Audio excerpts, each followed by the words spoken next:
ದೇವರನ್ನು ಯಾತಕ್ಕೆ ನಾವು ಜ್ಞಾನ ಭಕ್ತಿ ವೈರಾಗ್ಯ ಕೊಡು ಅಂತ ಕೇಳ್ತೀವಿ, ವ್ಯಕ್ತಿತ್ವ ಕೊಡು ಅಂತ ಯಾಕೆ ಕೇಳಲ್ಲ? ಅಲ್ಲಿ ಆನ್ಸರ್ ಇದೆ. ಯಾಕೆಂದರೆ ಜ್ಞಾನ ಭಕ್ತಿ ವೈರಾಗ್ಯ ಭಗವಂತ ನಮಗೆ ಕೊಡಬೇಕು, ವ್ಯಕ್ತಿತ್ವ ನಾವೇ ಇಂಪ್ರೂವ್ ಮಾಡ್ಕೋಬೇಕು. ಇದನ್ನೇ ಭಗವದ್ಗೀತೆಯಲ್ಲಿ ಕೃಷ್ಣ ಉದ್ಧರೇತ್ ಆತ್ಮನ ಆತ್ಮಾನಂ ನಾ ಆತ್ಮಂ ಅವಸಾದಯೇ ಆತ್ಮನ್ಯೇವ ಆತ್ಮನೋ ಬಂಧು ಆತ್ಮನ್ಯೇವ ರಿಪುರಾತ್ಮನಃ. ಅಲ್ಲೇ ಇದೆಯಲ್ಲ ಆನ್ಸರ್. ಅದಕ್ಕೆ ಕೇಳ್ಕೊಳ್ಳಲ್ಲ, ಕೇಳ್ಕೊಂಡ್ರೆ ಅವ್ನು ಕೊಡಲ್ಲ. ನಿಮ್ಮ ಉದ್ಧಾರ ನೀವೇ ಮಾಡ್ಕೊಳ್ಳಿ. ಆತ್ಮನ್ಯೇವ ಆತ್ಮನೋ ಬಂಧು ಆತ್ಮನ್ಯೇವ ರಿಪುರಾತ್ಮನಃ. ಒಬ್ಬ ವ್ಯಕ್ತಿನ ಕೆಳಗಡೆ ಇಳಿಸೋದು, ಕೆಳಗೆ ಎತ್ತೋದು ತನ್ನಕ್ಕೆ ತಾನೇ ಮಾಡ್ಕೊಳ್ತಾ ಇರ್ತಾನೆ. ನಮಗೆ ಶತ್ರುಗಳಿರ್ತಾವೆ. ಅರಿ ಅನ್ನೋ ಎಷ್ಟು ಜನ ಗೊತ್ತಾ? 8 ಜನ ಶತ್ರುಗಳು ನಮ್ಮನ್ನು ವ್ಯಕ್ತಿತ್ವ ಬೆಳಿದೇ ಇರೋಂಗೆ ಮಾಡ್ತಾರೆ. 8 ಅರಿ ಅಷ್ಟವರ್ಗ ಅಂತ ಅದರ ಹೆಸರು. ಕಾಮ, ಕ್ರೋಧ, ಲೋಭ, ಮೋಹ, ಮದ, ಮತ್ಸರ ಮತ್ತು ವಾಟ್ಸಪ್ ಆ್ಯಂಡ್ ಫೇಸ್ಬುಕ್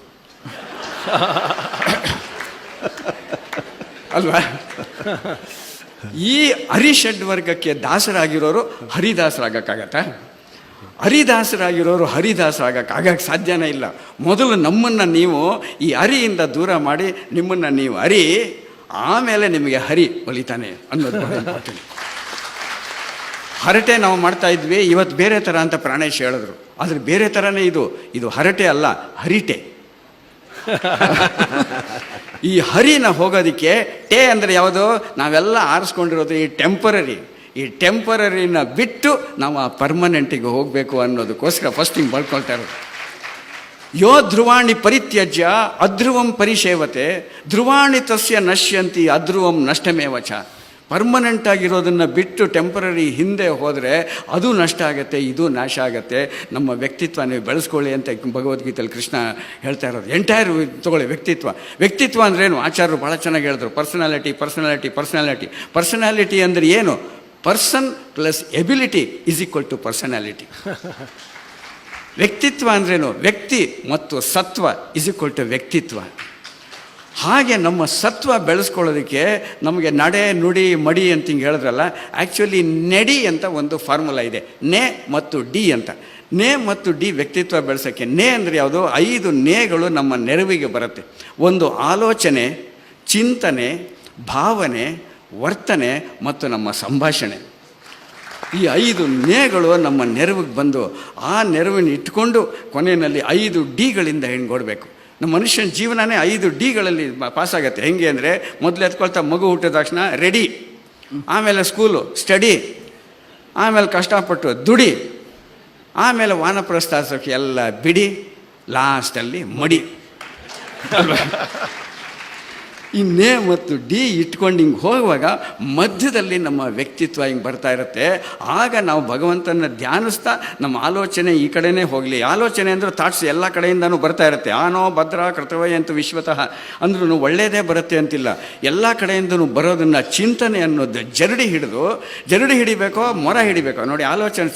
ಆಲೋಚನೆಗೂ ಚಿಂತನೆಗೂ ಮಧ್ಯೆ ಹೇಗೆ ಅಂದರೆ, ನಾವು ಮನೆಗಳಲ್ಲಿ ಮಾಡ್ಕೊಳ್ಳೋಂತ ನೋಡಿದ್ರೆ ಒಂದು ಜರಡಿ, ಇನ್ನೊಂದು ಮೊರ. ಇದೆರಡಕ್ಕೂ ವ್ಯತ್ಯಾಸ ಏನಪ್ಪ ಅಂದರೆ, ಈ ಜರಡಿ ಇರುತ್ತಲ್ಲ ಮೈಯೆಲ್ಲ ತೂತು, ಇದರಲ್ಲಿ ನೀವು ಯಾವುದೋ ದವಸ ಧಾನ್ಯ ಹಾಕ್ಬಿಟ್ಟು ಹಿಂಗೆ ಮಾಡಿದ್ರೆ ಅದರೊಳಗೆ ಫೈನರ್ ಪಾರ್ಟಿಕಲ್ಸ್ ಎಲ್ಲ ಕೆಳಗೆ ಬಿದ್ದೋಗುತ್ತೆ. ಮೇಲ್ಗಡೆ ಇರೋದೆಲ್ಲ ಕಸ ಕಡ್ಡಿ ಹುಳ ಹುಪ್ಪಟೆ. ಇದನ್ನು ನಾವು ಇಟ್ಕೊಂಡ್ರೆ ಒಳ್ಳೆಯ ವ್ಯಕ್ತಿತ್ವ ಆಗಲ್ಲ. ಅದ್ರ ಬದಲು ಮರ ಅಂತ ಹಿಂಗೆ ಅಂತೀವಲ್ಲ, ಅದರೊಳಗೆ ಧಾನ್ಯ ಹಾಕ್ಬಿಟ್ಟು ಹಿಂಗೆ ಮಾಡಿದ್ರೆ ಅಲ್ಲಿ ಒಳ್ಳೆಯದೆಲ್ಲ ಇರುತ್ತೆ, ಕೆಟ್ಟದ್ದೆಲ್ಲ ಹೊರಗಡೆ ಹೋಗುತ್ತೆ, ಉಳಿಯೋದು ಮಾತ್ರ ಒಳ್ಳೆಯದು. ನಮ್ಮ ಜೀವನ ಮೊರ ಆದಾಗ ಮಾತ್ರ ನಮಗೆ ದೇವರು ನಮಗೆ ನೆರವಿಗೆ ಬರ್ತಾನೆ. ಅದಕ್ಕೆ ಹಿಂಗೆ ಅಂತಾರಲ್ಲ, ಮೊರದಲ್ಲಿ ಹಿಂಗೆ ಅಂತಾರಲ್ಲ, ಅದಕ್ಕೆ ಏನು ಗೊತ್ತಾ ಹೆಸರು? ಆ್ಯಕ್ಚುಲಿ ಕೇರೋದು ಅಂತೀವಲ್ಲ, ಅದು ಕನ್ನಡ ಅಲ್ಲ, ಇಂಗ್ಲೀಷು. ಟೇಕ್ ಕೇರ್ ಅಂತ. ಕೇರ್ ಅಲ್ವಾ? ಕೇರೋದು. ನಿಮಗೆ ರಾಮಾಯಣ ನಿಮಗೆಲ್ಲರಿಗೂ ತುಂಬ ಚೆನ್ನಾಗಿ ಗೊತ್ತು.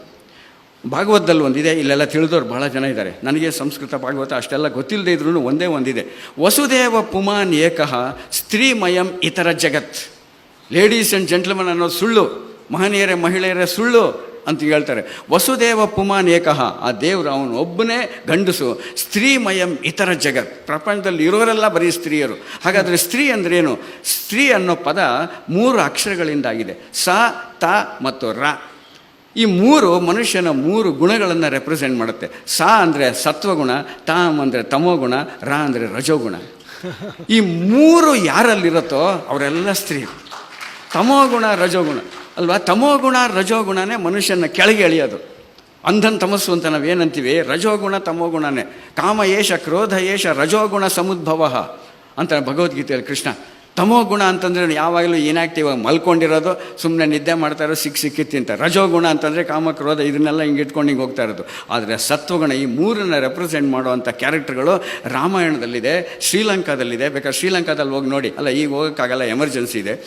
ಅಲ್ಲ, ಅಲ್ಲಿ ಮೂರು ಜನ ಬ್ರದರ್ಸ್ ಇದ್ದಾರಲ್ಲ, ರಾವಣ, ವಿಭೀಷಣ, ಕುಂಭಕರ್ಣ, ಅವರೇ ಮೂರು ಗುಣಗಳನ್ನು ರೆಪ್ರೆಸೆಂಟ್ ಮಾಡೋರು ನಮ್ಮಲ್ಲೆಲ್ಲ ಬಂದು ಕೂತ್ಕೊಂಡಿದ್ದಾರೆ. ಸತ್ವಗುಣ ವಿಭೀಷಣ, ರಜೋಗುಣ ರಾವಣ, ಕುಂಭಕರ್ಣ ತಮೋಗುಣ. ಅದಕ್ಕೆ ಅವರಿಬ್ಬರನ್ನ ರಾಮ ನಾಶ ಮಾಡ್ದ. ಆದರೆ ಇವನಿದಾನಲ್ಲ ವಿಭೀಷಣ, ಸತ್ವಗುಣ ಇದ್ದಿದ್ದರಿಂದ ಆಂಜನೇಯ ಅವನು ಕರ್ಕೊಂಡೋಗಿ ಅವನು ರೆಕಮೆಂಡ್ ಮಾಡಿ ರಾಮನಿಗೆ ರಾಜ್ಯ ಸಿಗೋಂಗೆ ಮಾಡಿದ್ನಲ್ಲ. ಈಗ ನೀವು ಯೋಚನೆ ಮಾಡಿ, ಅಕಸ್ಮಾತ್ ಯುದ್ಧ ಆಗದೇ ಇದ್ದಿದ್ರೆ, ಸೀತಾ ಅಪಹರಣ ಆಗದೇನೆ ಇದ್ದಿದ್ದಿದ್ರೆ ವಿಭೀಷಣ ಯಾವತ್ತೂ ರಾಜ ಆಗ್ತಾನೇ ಇರಲಿಲ್ಲ ಅವನು ಲೈಫ್ನಲ್ಲೇ. ಯಾಕೆ ಅಂದರೆ ರಾವಣ ಇದ್ದ, ಅವನು ಸತ್ತೋದ್ಮೇಲೆ ಅವ್ರ ಮಗ ಇಂದ್ರಜಿತ್ ಇದ್ದ, ಅವ್ರ ಮಕ್ಕಳು ಹಿಂಗೆ ಆಗ್ತಾಯಿತ್ತಾ. ರಾವಣನಿಗೆ ಸಿಗುವಂಥದ್ದು ನಿಜವಾಗಲೂ ಎಲಿಜಿಬಲ್ ಇರೋವಂಥ ಮನುಷ್ಯ, ಅವನಿಗೆ ಡಿನೈ ಆಗದಿರೋದು ಬೇಡ. ಯಾಕೆಂದರೆ ಸತ್ವಗುಣ ಇದ್ದಾನೆ ಅಂತ ತಮೋಗುಣ ರಜೋಗುಣ ಆದಾಗ ನಮಗೆ ವಾಪಸ್ ಬರುತ್ತೆ. ಇದನ್ನೇ ಭಗವದ್ಗೀತೆಯಲ್ಲಿ ಕೃಷ್ಣ ಹತೋವಾ ಪ್ರಾಪ್ಸ್ಯಸಿ ಸ್ವರ್ಗಂ ಜಿತ್ವಾ ವಾ ಭೋಜ್ಯತೆ ಮಹಿಂ ತಸ್ಮಾತ್ ಉತ್ತಿಷ್ಟ ಕೌಂತೆಯ ಯುದ್ಧ ಕೃತನಿಶ್ಚಯ. ನಿಮ್ಮ ಕರ್ತವ್ಯ ನೀವು ಮಾಡು. ದೇವರಿಗೆ ಪ್ರೀತಿ ಆಗುವಂಥ ಕೆಲಸ ಏನು ಮಾಡಬೇಕು ಅಂತ ಆಚಾರ್ಯರು ಭಾಳ ಚೆನ್ನಾಗಿ ಹೇಳಿದ್ರು. ದೇವರಿಗೆ ಪ್ರೀತಿ ಆಗೋದು ಕೆಲಸ ಏನು? ನಮ್ಮ ಕರ್ತವ್ಯಗಳನ್ನು ನಾವು ಮಾಡ್ಕೊಂಡು ಹಿಂಗೆ ಹೋಗಬೇಕು. ತಂದೆ ತಾಯಿದಾಗಲಿ ಕರ್ತವ್ಯ ಆಗಲಿ. ಕೃಷ್ಣನೇ ನಿಂತ್ಕೊಂಡು ನಾನು ಬಂದಿರೋದೇ ಪರಿತ್ರಾಣಾಯ ಸಾಧುನ ವಿನಾಶಾಯ ದುಷ್ಕೃತ, ನಾನು ಬಂದಿರೋದೇ ಕೆಟ್ಟವ್ರನ್ನೆಲ್ಲ ನಾಶ ಮಾಡೋಕ್ಕೆ, ಒಳ್ಳೆಯವ್ರನ್ನೆಲ್ಲ ಉದ್ಧಾರ ಮಾಡೋಕ್ಕೆ ಅಂತ ಹೇಳ್ಬಿಟ್ಟು ನಾನು ಆಯುಧನೇ ಹಿಡಿಯಲ್ಲ ಅಂತ ಕೂತ್ಕೊಂಡ್ಬಿಟ್ನಲ್ಲ. ಯಾಕೆ ಅಂದರೆ ನಮ್ಮ ಕೈನಲ್ಲಿ ಮಾಡಿಸ್ತಾನೆ. ನಿನಗೆ ತಾನೇ ಅನ್ಯಾಯ ಆಗಿರೋದು, ಹೊಡಿ ನೀನೇ ಹೊಡಿ. ನಿನಗೆ ತಾನೇ ರಾಜ್ಯ ಕಿತ್ಕೊಂಡಿದ್ದು, ನಿನ್ನ ರಾಜ್ಯ ತಾನೇ ಕಿತ್ಕೊಂಡಿರೋದು, ನೀನೇ ಹೊಡಿ.